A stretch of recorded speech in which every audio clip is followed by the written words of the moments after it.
Maman, est-ce Oui. que je peux écouter la musique dans ma chambre, s'il te plaît? Bah oui, mais tu fermes la porte, s'il te plaît. D'accord. Merci. La musique, oui, ça manque hein, en période de confinement. Hein, ça manque vraiment beaucoup. Aller à des concerts, écouter de la musique quand on roule, mais comme on peut pas rouler, c'est un petit peu embêtant. Alors je me suis dit, pourquoi ne pas étudier les figures de style dans les chansons qu'on peut entendre aujourd'hui? Donc on va étudier les figures de style ou figures de rhétorique, on peut dire aussi, dans les chansons que vous écoutez les jeunes. Ou alors je me suis peut-être trompée, on ne sait jamais, mais on verra. Donc, qu'est-ce qu'une figure de style tout d'abord? Une figure de style, c'est l'emploi du langage pour le rendre plus expressif, hein, pour lui donner plus de puissance et pour essayer de convaincre aussi. Hein. Donc, aujourd'hui, dans cette petite vidéo, nous allons étudier 6 figures de style précisément. Alors, les deux premières, parce que j'ai procédé par binôme, si on peut dire, les deux premières, nous allons étudier la comparaison et la métaphore. Vous remarquez le matériel très hautement technologique, hein, mais en période de confinement, on fait avec les moyens du bord, je suis désolée. Donc, la comparaison, qu'est-ce que c'est? En fait, c'est le rapprochement entre deux éléments qui se basent sur un point commun. Et par exemple, si vous écoutez la chanson d'Angèle « Balance ton quoi », donc là tout d'un coup, je pense que la chanson vous vient en tête et là vous allez me détester pendant un petit bout de temps parce que vous allez avoir ça toute la journée. Donc dans « Balance ton quoi », la première phrase, en tout cas le premier vers de cette chanson, c'est « Ils parlent tous comme des animaux ». Dans « Ils parlent tous comme des animaux », vous voyez, j'ai même réécrit sur un diapo, un PowerPoint à la moderne, à la confinement. Donc, dans « Ils parlent tous comme des animaux », vous voyez le « il » qui représente les hommes, qui est ce qu'on appelle dans une comparaison le comparé.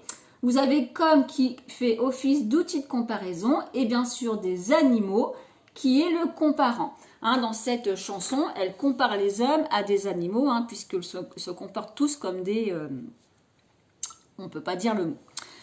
Alors, il faut savoir que la comparaison possède, comme je viens de vous le montrer, 3 éléments. Le comparé, l'outil de comparaison et le comparant.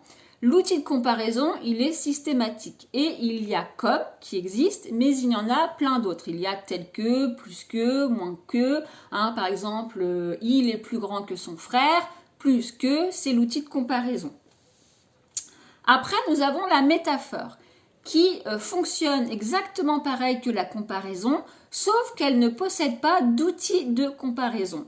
C'est par exemple quand je dis cet élève est un ange. Hein, alors soit je fais de l'ironie, soit je le pense réellement. Et donc je n'ai pas dit cet élève est comme un ange, j'ai dit directement cet élève est un ange. Hein, c'est pareil que la comparaison sans l'outil de comparaison. J'espère que c'est à peu près clair. Deuxième binôme de figures de style, nous allons étudier donc l'allitération et l'assonance. Allitération, assonance. Alors, qu'est-ce que l'allitération? L'allitération, c'est le fait de répéter une même consonne dans une phrase, un vers, qui permet de mettre une idée en valeur. Donc par exemple, l'allitération très célèbre, on va mettre un petit peu aussi de littérature dans cette vidéo. L'allitération très célèbre est un vers de Racine dans Phèdre qui dit « Qui sont ces serpents qui sifflent sur vos têtes ?» Donc on remarque très clairement l'allitération en S hein, qui ressort et qui imite le bruit du serpent. C'est ce qu'on appelle d'ailleurs une allitération imitative. Bon ça c'est hors programme, c'est juste pour se faire plaisir. Mais par exemple j'ai cherché dans les chansons d'aujourd'hui et dans la chanson Basique d'Orelsan, hein, Basique, vous connaissez je pense, et là il y a l'air qui vous vient en tête, vous allez encore une fois ne pas trop aimer peut-être cette vidéo.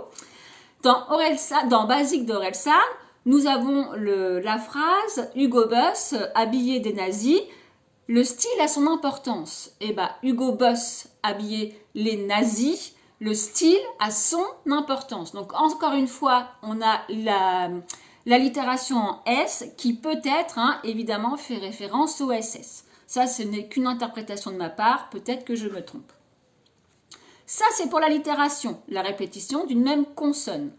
Et puis, à l'inverse, nous avons l'assonance, qui est la répétition d'une même voyelle dans un vers, dans une strophe, dans une phrase, peu importe.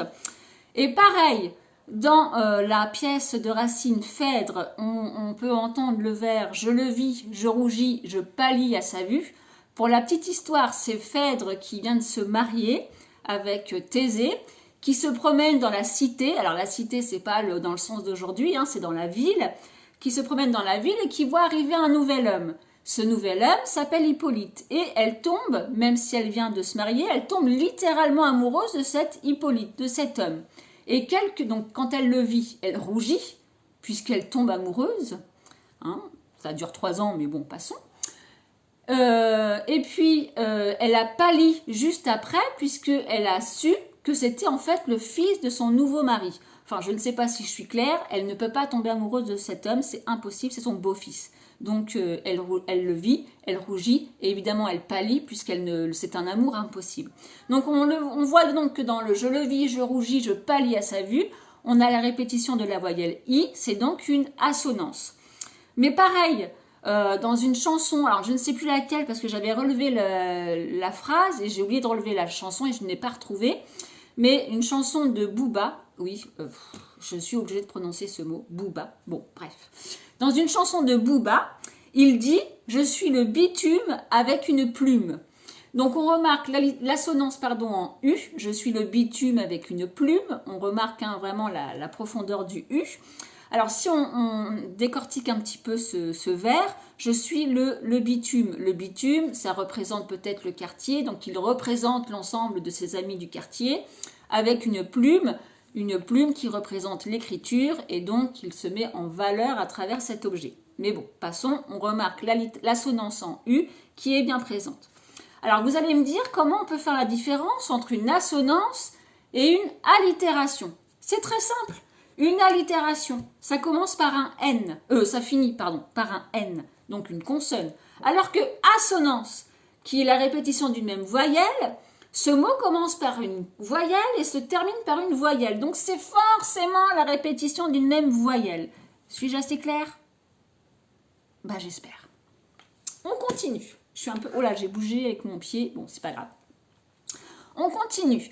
Donc les 2 dernières figures de style que nous allons voir aujourd'hui, il s'agit de l'hyperbole et de l'euphémisme. Hein, ça s'écrit comme ça, hyperbole et euphémisme. Alors l'hyperbole, qu'est-ce que c'est? L'hyperbole, c'est une figure de style qui consiste à exagérer la réalité. Vraiment, si, bon là en période de confinement c'est un peu inimaginable, mais si j'allais chercher un colis à la poste, par exemple, si je m'exclame dans la rue « ce colis pèse 1 tonne », évidemment, ce n'est pas vrai. Hein, un colis ne peut pas peser 1 tonne, hein, je ne pourrais pas le soulever, etc. C'est le fait d'exagérer la réalité. Bon, et ben hop, on pense tout de suite à une chanson de Black M, Le plus fort du monde, où là Black M parle de son père. Bien évidemment, il n'est pas le plus fort du monde, son père, mais il fait cette hyperbole pour lui rendre hommage et pour le mettre en valeur. Hein. C'est souvent le cas des hyperboles. Pardon. Et puis enfin, dernière figure de style, nous avons l'euphémisme, qui consiste à l'inverse de l'hyperbole, qui consiste à atténuer une réalité trop dure à dire. Hein, par exemple, on va reprendre la chanson d'Angel, Balance ton quoi. Là, ça vous revient en tête. À un moment, elle dit parce que ces mots sont pas beaux. Bon, les mots qu'elle censure dans sa chanson, évidemment, je ne peux pas le redire dans cette vidéo, mais il n'est plus que pas beau. Hein, c'est pas très français ce que je viens de dire, mais vous comprenez ce que je veux dire. Ils ne sont pas beaux. C'est un euphémisme pour dire, au contraire, ils sont insupportables. D'accord? Donc, c'est vraiment dire quelque chose atténué pour intensifier le vrai sens que l'on veut exprimer. D'accord? Voilà, donc bah écoutez, j'espère que cette petite vidéo sur les 6 figures de style qu'on a pu voir vous aura plu et peut-être aidé à comprendre la comparaison, la métaphore, l'allitération, l'assonance, l'euphémisme et l'hyperbole. Bien évidemment, il y en a plein d'autres figures de style. Donc si vous avez aimé cette vidéo et que vous likez un maximum les petits pouces bleus en bas de votre écran, eh bien, je bégaye la fin de la vidéo, je me ferai un plaisir de faire d'autres vidéos sur les autres figures de style qui sont au programme. Donc, en attendant, restez bien confinés, prenez soin de vous et à très très vite, à une prochaine fois les jeunes.